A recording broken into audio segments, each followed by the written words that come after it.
Welcome to Divya Bharath blogs. ಎಲ್ಲ ಹೇಗಿದ್ದೀರಾ? ಚೆನ್ನಾಗಿದ್ದೀರಾ ಅಂತೇಳಿ ಭಾವಿಸ್ತಿದ್ದೀನಿ. ಇವತ್ತು ಬೆಳಗ್ಗೆ ಫ್ರೆಶ್ ಅಪ್ ಆಗ್ತಿದ್ದೀನಿ. ಗುಡ್ ಮಾರ್ನಿಂಗ್ ನಿಮಗೆಲ್ಲರಿಗೂ.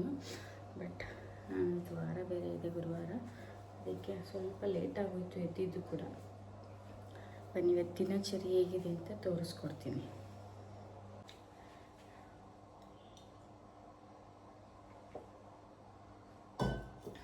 ನಾನು ಬೆಳಿಗ್ಗೆ ಎದ್ದ ತಕ್ಷಣ ಫಸ್ಟ್ ಒಂಚೂರು ನೀರು ಕುಡಿಯಬೇಕು. ಇವತ್ತು ಪನ್ನೀರ್ ಫ್ರೈಡ್ ರೈಸ್ ಮಾಡೋಣ ಅಂತೇಳಿ ತೊಗೊಂಡು ಬಂದಿದ್ದೀನಿ. ವೆಜಿಟೇಬಲ್ಸ್ ಎಲ್ಲನೂ ಹಾಕಿ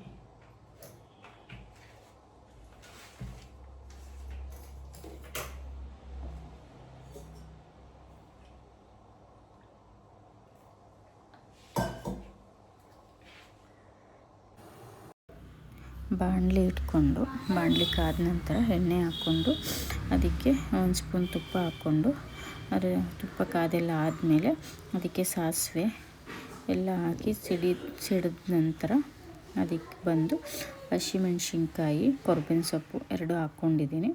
ಅದು ಬಾಡಿ ಹಸಿಮೆಣ್ಸಿನ್ಕಾಯಿ ಒಂದು ಸ್ವಲ್ಪ ಫ್ರೈ ಆಗಬೇಕು. ಅದು ಬಾಡಿಸ್ಕೊಂಡು ಫ್ರೈ ಆದ ನಂತರ ಈರುಳ್ಳಿ ಹಾಕ್ಕೊತೀನಿ. ಈರುಳ್ಳಿ ಎಲ್ಲ ಹಾಕ್ಕೊಂಡು ಸ್ವಲ್ಪ ಚೆನ್ನಾಗಿ ಬೇಯಬೇಕು.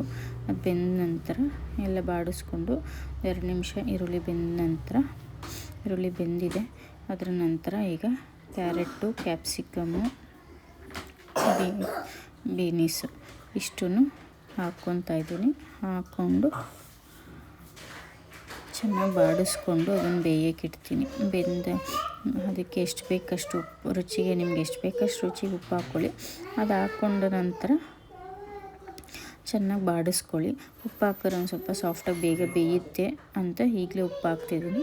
ಚೆನ್ನಾಗಿ ಬೆಂದಾದ್ಮೇಲೆ ಎಲ್ಲ ಬಾಡಿಸ್ಕೊಂಡು ಚೆನ್ನಾಗಿ ಬೆಂದಾದಮೇಲೆ ಅದಕ್ಕೆ ಅದನ್ನೆಲ್ಲ ಸ್ವಲ್ಪ ಬಾಡಿಸ್ಕೊಂಡಾದ್ಮೇಲೆ ಅದಕ್ಕೆ ಶುಂಠಿ ಬೆಳ್ಳುಳ್ಳಿ ಪೇಸ್ಟ್ ಹಾಕ್ಕೋಬೇಕು. ಶುಂಠಿ ಬೆಳ್ಳುಳ್ಳಿ ಪೇಸ್ಟ್ ಹಾಕ್ಕೊಂಡು ಅದನ್ನು ಚೆನ್ನಾಗಿ ಮಿಕ್ಸ್ ಮಾಡ್ಕೋಬೇಕು. ಮಿಕ್ಸ್ ಮಾಡ್ಕೊಂಡ ನಂತರ ಅದನ್ನೆಲ್ಲನೂ ಎಲ್ಲದಕ್ಕೂ ಮಿಕ್ಸ್ ಮಾಡ್ಕೊಂಡ ನಂತರ ಮಸಾಲೆಗಳು ಆ್ಯಡ್ ಮಾಡ್ಕೋಬೇಕು. ಪೆಪ್ಪರು, ಅಚ್ಕಾರದ ಪುಡಿ, ಗರಂ ಮಸಾಲ, ಆಮೇಲೆ ಧನಿಯಾ ಪೌಡರು ಇಷ್ಟನ್ನು ಆ್ಯಡ್ ಮಾಡಿಕೊಂಡು ಮಿಕ್ಸ್ ಮಾಡ್ಕೊಳ್ಳಿ. ಚೆನ್ನಾಗಿ ನೀಟಾಗಿ ಮಿಕ್ಸ್ ಮಾಡ್ಕೊಂಡಾದಮೇಲೆ ಮಾಡ್ಕೊಂಡ ನಂತರ ಚೆನ್ನಾಗೆಲ್ಲ ಬಾಡಿಸ್ಕೊಳ್ಳಿ. ಬಾಡಿಸ್ಕೊಂಡು ನಂತರ ಒಂದು 5 ನಿಮಿಷ ಬೇಯೋದಕ್ಕಿಡಿ. ಮಸಾಲೆಯಲ್ಲಿ ಉಪ್ಪು ಖಾರ ಹಿಡಿದ್ರೆ ವೆಜಿಟೇಬಲ್ಸ್ಗಳಿಗೆ ಚೆನ್ನಾಗಿರುತ್ತೆ. ಅದಾದಮೇಲೆ ಒಂದು ಸ್ವಲ್ಪ ಪನ್ನೀರ್ ಹಾಕ್ಕೊಳ್ಳಿ. ಪನ್ನೀರ್ ಹಾಕ್ಕೊಂಡು ಚೆನ್ನಾಗಿ ಅದು ಸಾಫ್ಟಾಗಿ ಬೇಯಬೇಕು. ಸಾಫ್ಟಾಗಿದ್ದರೆ ಚೆನ್ನಾಗಿರುತ್ತೆ. ನಮ್ಮ ಮನೆಗಳಲ್ಲಿ ಸಾಫ್ಟ್ ಇಷ್ಟಪಡ್ತಾರೆ ಅಂದ್ಬಿಟ್ಟು ನಾನು ಅದಕ್ಕೆ ಅದನ್ನೇನು ಕೋಟಿಂಗ್ ಏನೂ ಮಾಡಿಲ್ಲ, ಸ್ವಲ್ಪ ಫ್ರೈ ಮಾಡಿ ಅದಕ್ಕೆ ಅಲ್ಲೇ ಡೈರೆಕ್ಟ್ ವೆಜಿಟೇಬಲ್ಸಿಗೆ ಹಾಕ್ತಾಯಿದ್ದೀನಿ. ವೆಜಿಟೇಬಲ್ಸ್ಗೆ ಹಾಕಿದ ತಕ್ಷಣವೇ ಚೆನ್ನಾಗೆಲ್ಲ ಮಿಕ್ಸ್ ಮಾಡಿದ ನಂತರ ಒಂದು 5 ನಿಮಿಷ ಬೇಯೋದಕ್ಕೆ ಬಿಡ್ತೀನಿ. ಪನ್ನೀರ್ ಒಂದು ಸ್ವಲ್ಪ ಕುಕ್ ಆಗಬೇಕಲ್ಲ, ಅದಕ್ಕೆ ಜೊತೆಗೆ ಒಂದು ಸ್ವಲ್ಪ ಕೊತ್ತಂಬರಿ ಸೊಪ್ಪು ಆ್ಯಡ್ ಮಾಡ್ಕೊತೀನಿ. ಕೊತ್ತಂಬರಿ ಸೊಪ್ಪೆಲ್ಲ ಆ್ಯಡ್ ಮಾಡಿಕೊಂಡು ಅದು ಸ್ಮೆಲ್ ಚೆನ್ನಾಗಿರುತ್ತೆ. ಸ್ವಲ್ಪ ಅದನ್ನು ಕುಕ್ ಮಾಡ್ಕೊತೀನಿ, ಬೇಯಿಸ್ಕೊತೀನಿ. ಕೊತ್ತಂಬರಿ ಸೊಪ್ಪು ಎಲ್ಲ ತಿರುಗಿಸ್ಕೊಂಡು ಎಲ್ಲನೂ ಚೆನ್ನಾಗಿ ಬಾಡಿಸ್ಕೊಂಡ ನಂತರ ಒಂದು 5 ನಿಮಿಷ ಬೇಯಕ್ಕೆ ಇಡ್ತೀನಿ. ನಾವು ಪನ್ನೀರ್ಗೆ ಬಂದು ಸೋಯಾ ಸಾಸು, ವೆನೆಗರು ಆ ಥರದ್ದೇನೂ ಹಾಕಲ್ಲ. ನಂಗೆ ಅದೇ ಥರದ್ದೇನೂ ಇಷ್ಟ ಆಗಲ್ಲ. ಆಮೇಲೆ ನಮ್ಮ ಮನೆಗಳಲ್ಲಿ ತಿನ್ನಲ್ಲ, ಅದಕ್ಕೆ ಆ ಥರದ್ದೇನೂ ಹಾಕಲ್ಲ. ಈಗ ಬೆಂದಾಗಿದೆ. ಬೆಂದ ನಂತರ ನೀವು ರೈಸ್ ಮುಂಚೆನೇ ನಾನು ಮಾಡಿ ಆರಿಸ್ಕೊಂಡು ಇಟ್ಕೊಂಡಿದ್ದೀನಿ. ಈಗ ಆ್ಯಡ್ ಮಾಡ್ಕೊತಿದ್ದೀನಿ ನೋಡಿ. ನಂದು ಸಣ್ಣ ಅಕ್ಕಿನೇ, ಬಟ್ ನಮ್ಮದು ಗದ್ದೆ ಅಕ್ಕಿ, ಅದಕ್ಕೆ ಮುಂಚೆನೇ ಮಾಡಿ ಆರಿಸ್ಕೊಂಡು ಇಟ್ಕೊಂಡಿದ್ದೀನಿ. ಅದರಿಂದ ಹೀಗಿದೆ. ನೀವು ಮಾಮೂಲಿ ಬುಲೆಟ್ ರೈಸ್ ಯಾವ ರೀತಿ ಯೂಸ್ ಮಾಡ್ತೀರೋ ಅದನ್ನು ಯೂಸ್ ಮಾಡ್ಕೊಳ್ಳಿ, ಚೆನ್ನಾಗಾಗುತ್ತೆ. ಎಲ್ಲ ನೀಟಾಗಿ ಮಿಕ್ಸ್ ಮಾಡಿ, ಅನ್ನ ಉಡುಡಿಯಾಗಿದ್ದರೆ ಚೆನ್ನಾಗಿ ನೀಟಾಗಿ ಮಿಕ್ಸ್ ಮಾಡ್ಕೊಳ್ಳಿ. ಮಿಕ್ಸ್ ಮಾಡಿಕೊಂಡು ಸರ್ವ್ ಮಾಡಿ. ಹೇಗಿದೆ ಏನು ಅಂತ ಹೇಳಿ, ಕಮೆಂಟ್ ಮಾಡಿ. ಮಿಕ್ಸ್ ಮಾಡ್ಕೊಳ್ಳಿ ನೀಟಾಗಿ. ಅದು ಖಾರ ಎಲ್ಲ ರೈಸ್ ಎಲ್ಲ ನಾನೇನು ಮಾಡ್ತೀನಿ, ಒಂದು 2 ನಿಮಿಷ ಇಡ್ತೀನಿ ಮಿಕ್ಸ್ ಎಲ್ಲ ಮಾಡಾದ್ಮೇಲೆ. ಏಕೆಂದರೆ ಅದೆಲ್ಲ ಉಪ್ಪು ಖಾರ ರೈಸ್ಗೆ ಹುರಿದಷ್ಟು ತುಂಬ ಚೆನ್ನಾಗಿರುತ್ತೆ ಟೇಸ್ಟು. ಒಂದೊಂದ್ಸತಿ ಎಮರ್ಜೆನ್ಸಿ ಅಂದರೆ ಹಂಗೆ ಹಾಕ್ಕೊಟ್ಬಿಡ್ತೀನಿ, ಇಲ್ಲಾಂದರೆ ಒಂದು 2 ಮಿನಿಟ್ಸ್ ಅಟ್ಲೀಸ್ಟ್ ಇಡ್ತೀನಿ. ಚಿತ್ರಾನ್ನ ಫ್ಲೇವರ್ ಏನೇ ಮಾಡಿದ್ರು ಅದನ್ನು ಸ್ವಲ್ಪ ಹೊತ್ತು ಇಟ್ಟಾಗ ಆ ಬಿಸಿಗೆ ಉಪ್ಪು ಖಾರ ಎಲ್ಲ ಹಿಡ್ದಿರುತ್ತೆ, ಚೆನ್ನಾಗಿರುತ್ತೆ ಟೇಸ್ಟು. ಸರ್ವ್ ಮಾಡ್ತಿದ್ದೀನಿ ನೋಡಿ ಹೇಗಿದೆ ಅಂತ ಟೇಸ್ಟ್ ಹೇಳ್ತೀನಿ ಬನ್ನಿ. ತಿಂದು ಚೆನ್ನಾಗಿ ಕಾಣಿಸ್ತಿದೆ. ಪನ್ನೀರ್ ಫ್ರೈಡ್ ರೈಸ್ ಹೇಗಿದೆ ಅಂತ ಟೇಸ್ಟ್ ಮಾಡಿ ಹೇಳ್ತೀನಿ ಬನ್ನಿ.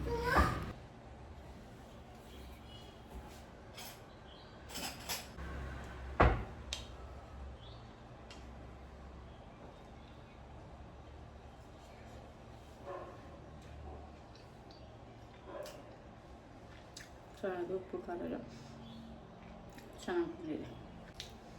ನಾನು ಮಾಡೋದು ಇಷ್ಟೇ ಸಿಂಪಲ್ಲಾಗೆ, ನಂಗೆ ಸೋಯಾ ಸಾಸ್ ಎಲ್ಲ ಹಾಕೋದಕ್ಕೆ ಇಷ್ಟ ಆಗಲ್ಲ. ಚೆನ್ನಾಗಿ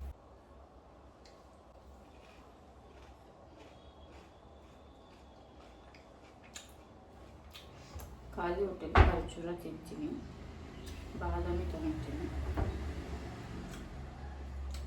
7 ಬಾದಾಮಿ. ಇದೆಲ್ಲ ಆದಮೇಲೆ ಮಾಮೂಲಿ ಮೆಟ್ರೋ ಜ್ಯೂಸ್ ಕುಡ್ತೀನಿ, ನೆಲ್ಲಿಕಾಯಿ ಜ್ಯೂಸ್ ಕುಡಿತೀನಿ. ಬೆಳಗ್ಗೆ ಎದ್ದ ತಕ್ಷಣ ಸ್ವಲ್ಪ ನೀರು ಕುಡಿದು ಸ್ವಲ್ಪ ಗ್ಯಾಪ್ ಕೊಟ್ಬಿಟ್ಟು ತೊಗೊತೀನಿ.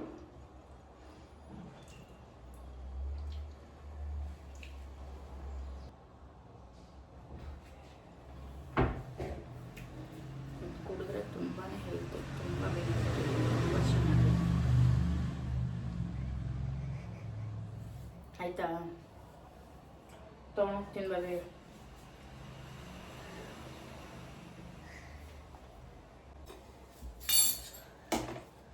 ಲಂಚ್ ಬಾಕ್ಸು ಲಂಚ್ ಬಾಕ್ಸ್ ಎಲ್ಲ ಪ್ರಿಪೇರ್ ಆಗಿದೆ. ಈಗ ಅವಳಿಗೆ ಟಿಫನ್ ಕೂಡ ಹಾಕ್ಕೊಟ್ಟಿದ್ದೀನಿ. ಅವಳು ಪಾಡುಗಳು ತಿಂದು ಹೊರಡ್ತಾಳೆ. ಇವಾಗ ನಾನು ದೇವ್ರ ಮನೆ ಪೂಜೆ ಕೆಲಸ ಇದೆ, ದೇವ್ರ ಮನೆ ಪೂಜೆ ಕೆಲಸ ಇದೆ, ಮುಗಿಸ್ಕೋಬೇಕೀಗ. ಮುಗಿಸ್ಕೊಂಡು ಪೂಜೆ ಮಾಡೋಷ್ಟು ಅವನು ನನ್ನ ಮಗ ಎದ್ದು ಬರ್ತಾನೆ. ಇಲ್ಲ ಅಂದರೆ ಅವನ ಹತ್ರ ನನಗೆ ಏನು ಕೆಲಸನೂ ಆಗಲ್ಲ.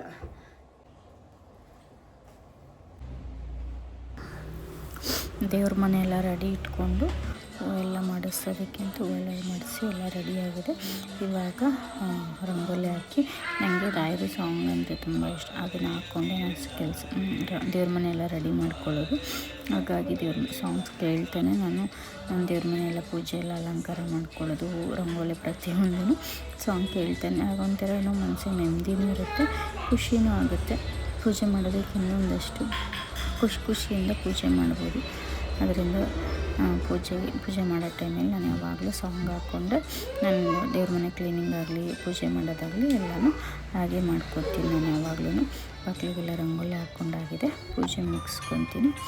ಇವತ್ತಿನ ದಿನ ಹೇಗಿತ್ತು? Thank you. ನಿಮಗೂ ಇಷ್ಟ ಆದರೆ ವಿಡಿಯೋ ನೋಡಿ ಫಾಲೋ ಮಾಡಿ. Thank you.